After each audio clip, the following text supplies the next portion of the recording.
Now we go live to our special envoy, Brian Mier, in Caracas to bring us the latest from the meeting between the president and candidate Nicolas Maduro and opposition leaders at the Miraflores Presidential Palace. Hi, Brian. Can you hear me? What can you share about this important dialogue?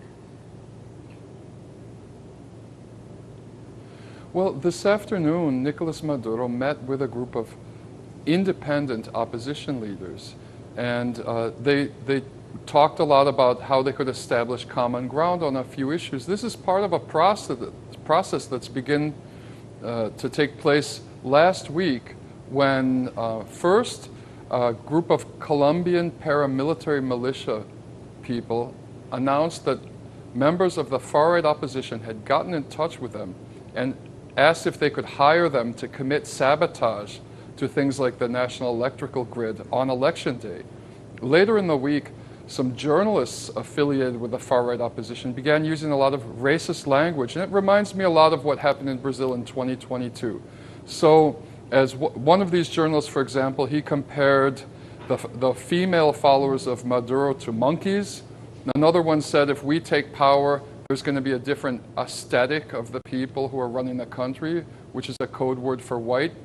When Bolsonaro started doing these types of things a couple of years ago, some of the center-right who had previously supported him began to feel uncomfortable. They began to reject this kind of extremism. And so on Saturday, a former federal deputy named Carlos Prosperi gave a press conference, which I attended, in which he announced that he was going to support Maduro. Now, this is a guy who supported Juan Guaido several years ago. He's now supporting Maduro, and he also showed evidence of money pouring into the far right from the United States, payments of up to $1 million.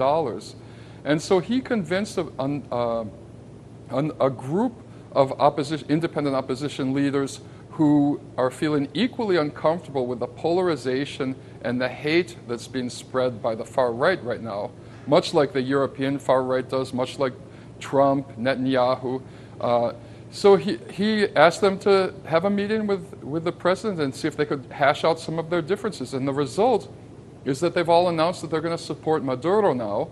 And Nicolas Maduro has announced that they're creating a great coalition for peace as an alternative to the violence and hatred that's being spread by the far-right opposition right now.